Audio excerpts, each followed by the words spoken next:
Bienvenue sur À la recherche du livre perdu, la chaîne où nous explorons des œuvres qui transcendent leur époque et nous interpellent sur la condition humaine.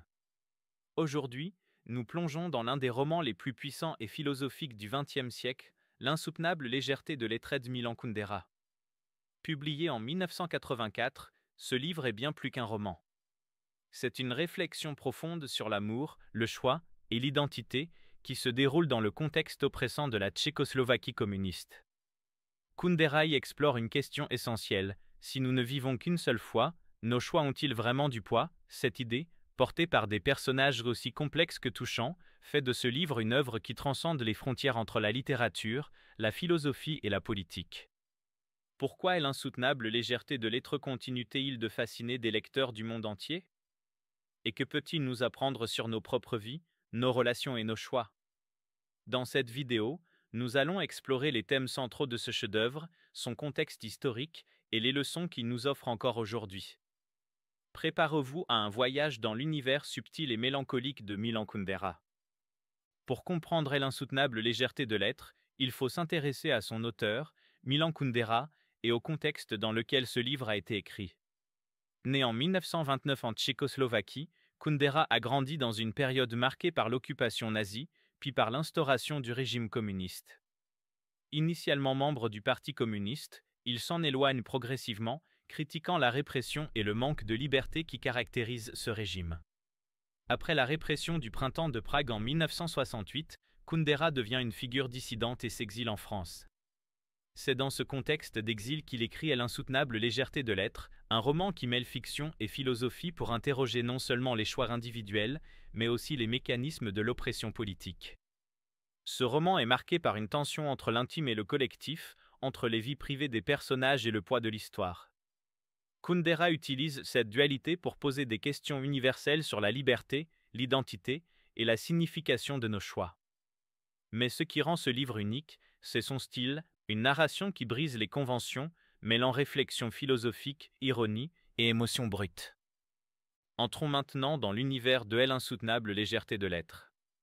L'histoire suit 4 personnages principaux, Thomas, Teresa, Sabina et France, dont les vies s'entrelacent dans un mélange de passion, de trahison et de quête de sens. Mais ce roman est bien plus qu'une simple histoire, chaque personnage incarne une facette des thèmes philosophiques que Kundera explore. L'un des concepts centraux du livre est la dichotomie entre légèreté et poids. Kundera commence par poser une question provocante. Si nous ne vivons qu'une seule fois, alors tout ce que nous faisons est éphémère et sans conséquence.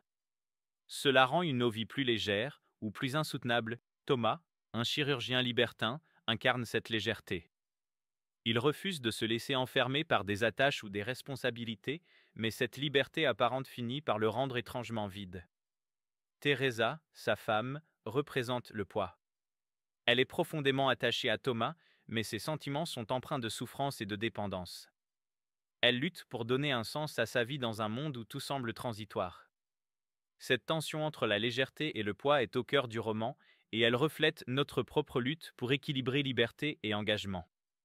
Sabina, une artiste, incarne la rébellion et l'ironie. Elle rejette les conventions, mais son rejet constant la laisse isolée et déconnectée.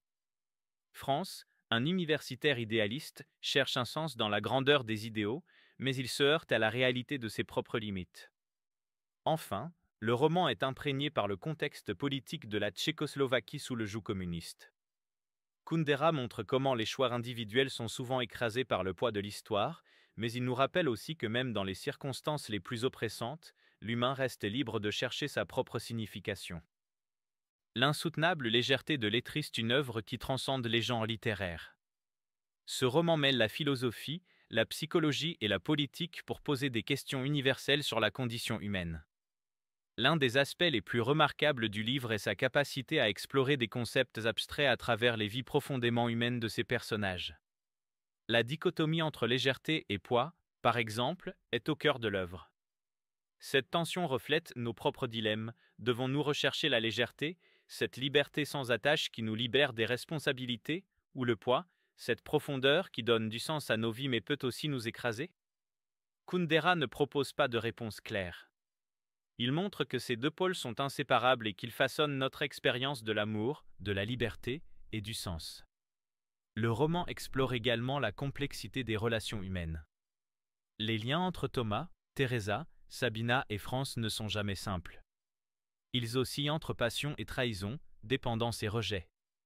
Kundera refuse les clichés romantiques pour montrer que l'amour est souvent ambigu, marqué par des contradictions et des luttes intérieures. Sur le plan politique, l'insoutenable légèreté de Lettré offre une critique subtile mais percutante des régimes totalitaires. Kundera montre comment la vie privée et les choix individuels sont constamment influencés, voire écrasés, par les forces de l'histoire. Mais il insiste aussi sur l'importance de préserver une forme de liberté intérieure, même dans les circonstances les plus oppressantes. L'impact culturel de ce roman est immense. Il a été traduit dans des dizaines de langues et adapté au cinéma en 1988. Mais son influence va au-delà de la littérature.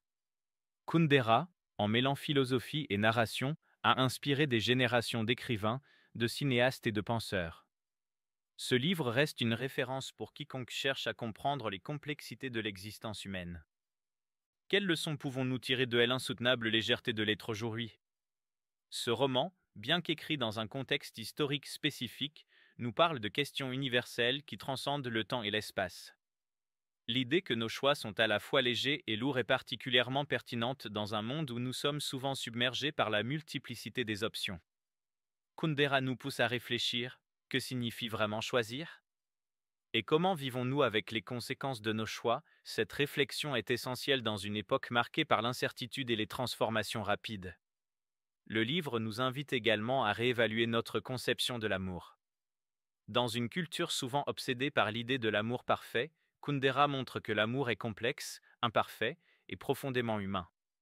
Il nous rappelle que les relations ne sont pas des refuges de perfection, mais des espaces où nous pouvons apprendre, grandir et parfois souffrir.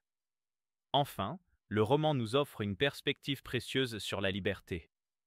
Dans un monde où les pressions sociales, économiques et politiques peuvent limiter notre autonomie, l'insoutenable légèreté de l'être nous rappelle que la liberté commence par une prise de conscience intérieure.